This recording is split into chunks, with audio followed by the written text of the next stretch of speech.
राम राम किसान भाइयों, मैं नितिन फिर से हाजिर हूँ आपके अपने चैनल नितिन देओल में। किसान भाइयों, आज हम बात करेंगे आलू की खेती पार्ट 1 के बारे में। किसान भाइयों, आलू की वैज्ञानिक खेती की ये मैंने एक सीरीज बनाई है। इस सीरीज में आपको पार्ट 1 से लेकर के पार्ट 10 तक यानी कुल मिलाकर के टोटल 10 पार्ट आएंगे जो आलू की खेती से संबंधित आपको देखने को मिलेंगे। इसके अंदर किसान भाइयों खेत की तैयारी कैसे करनी है, आलू की बुआई कैसे करनी है, कौन कौन से खाद डालने हैं, कौन कौन से स्प्रे करने हैं, खरपतवार के लिए कौन सा स्प्रे उपयोग में लाना है, इसके साथ साथ आपको कीटों से किस तरीके से बचाना है, फंगस से किस तरीके से बचाना है, यानी कि कुल मिलाकर के A to Z सभी जानकारियां आपको इन सीरीज में देखने को मिलती रहेंगी। ये आलू की वैज्ञानिक खेती का पार्ट 1 है। इससे लेकर के पार्ट 10 तक आपको सब कुछ जानकारियां बड़े आसानी के साथ और बड़े अच्छे तरीके से समझाने की कोशिश करूंगा, जिससे कि किसान भाइयों आप एक बहुत ही शानदार और अच्छा उत्पादन अपनी आलू की फसल से, आलू की खेती से ले सकें। साथ ही साथ किसान भाइयों मैं आपको बता दूं कि हर मंगलवार आपको एक वीडियो आलू की खेती से संबंधित देखने को मिलती रहेगी। यदि आप इसकी एक संपूर्ण खेती की वीडियो देखना चाहते हैं तो आप मुझे कमेंट कर सकते हैं। उसकी भी एक वीडियो बनी हुई है जो लगभग 20 मिनट के आसपास की है। उसमें आलू की बुआई से लेके आलू की हार्वेस्टिंग तक आपको किस समय पर क्या करना है उसकी जानकारी भी दी गई है। तो चलिए शुरू कर लेते हैं आलू की वैज्ञानिक खेती का पार्ट 1। किसान भाइयों सबसे पहले बात कर लेते हैं आलू की खेती के लिए हमें खेत किस तरीके से तैयार करना है और खेत की हमें कितनी जुताइयाँ किस किस तरीके से करनी है। साथ ही साथ आज मैं आपको खाद के बारे में बताऊंगा कि बुआई के समय पर आपको कौन सा खाद देना है। साथ ही साथ बताया जाएगा कि आपको बीज उपचार कैसे करना है। तो ये सब जानकारी आज की वीडियो में आपको मिलने वाली है। तो सबसे पहले किसान भाई आपको बता दूं कि 2 से लेकर 3 गहरी जुताइयां आपको अपने खेत के अंदर करनी है।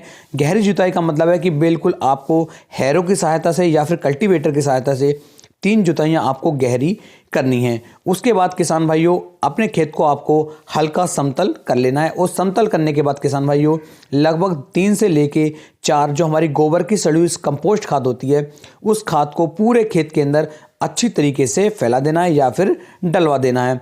उसके बाद किसान भाइयों आपको जो है आखिरी 2 जुताइयां रूटावेटर की सहायता से करनी है, जिससे जो आपकी मिट्टी होगी वो बिल्कुल भुरभुरी और बारीक मिट्टी बन जाएगी। तो 2 जुताइयां आप लास्ट में रूटावेटर से भी करवा सकते हैं। यानी कुल मिलाकर के जितनी ज़्यादा जुताई किसान भाइयों आप अपने खेत की करेंगे आलू उतना ज़्यादा नीचे बैठेगा, उतना ज़्यादा कंद जो है आलू का बड़ा होकर के चलेगा। तो सबसे पहले आपको जुताई करनी है, वो भी अच्छी तरीके से। उसके बाद किसान भाइयों आपको अपने आलू के बीज का बीज उपचार करना है। बीज उपचार किए बिना आप आलू की बुआई बिल्कुल भी ना करें, क्योंकि बीज उपचार यदि आप करेंगे तो अच्छी गुणवत्ता वाले आलू आपको मिलेंगे। उसके अंदर किसी तरह का कोई रोग भी जल्दी से नहीं लगेगा, क्योंकि मिट्टी के अंदर जैसे ही आलू पहुंचता है तो उसके अंदर फंगस का जो अटैक होता है वह बहुत तेजी के साथ देखने को मिल जाता है। तो सबसे पहले बीज उपचार करें, और बीज उपचार करने का सबसे अच्छा तरीका किसान भाई ये है कि बीज उपचार बुआई से कम 24 घंटे पहले आपको कर लेना चाहिए। बीज उपचार के लिए बहुत सारी दवाएं आपको मार्केट में मिल जाएंगी, लेकिन आप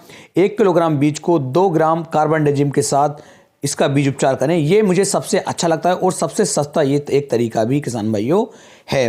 तो कार्बनडाजिम से आप जो है बीज उपचार कर सकते हैं। उसके बाद किसान भाइयों अब बात करते हैं कि आपको खाद के रूप में कौन कौन से खाद डालने हैं जब आपको आलू की बुआई करनी है उस समय पर। तो किसान भाइयों आपको यदि किसान भाइयों आप NPK 12-32-16 की सहायता से आलू की बुआई करना चाहते हैं तो आपको लगभग 150 किलोग्राम NPK 12-32-16 लेना है, और इसे जो है अपने खेत के अंदर बड़ी अच्छी तरीके से एक बार पूर्व से पश्चिम की तरफ और एक बार उत्तर से दक्षिण की तरफ 2 बार में इस खाद को अपने खेत के अंदर अच्छी तरीके से इसका बिखराव करवा दीजिए। और उसके बाद किसान भाइयों आपको अपने आलू के जो बुआई है उसे करना है। यदि किसान भाइयों आप NPK की सहायता से बुआई नहीं करना चाहते हैं, DAP की सहायता से आप बुआई करना चाहते हैं, तो किसान भाइयों DAP जो है आपको कम से कम 50 से लेकर 60 किलोग्राम प्रति एकड़ के हिसाब से आपको DAP लेना है।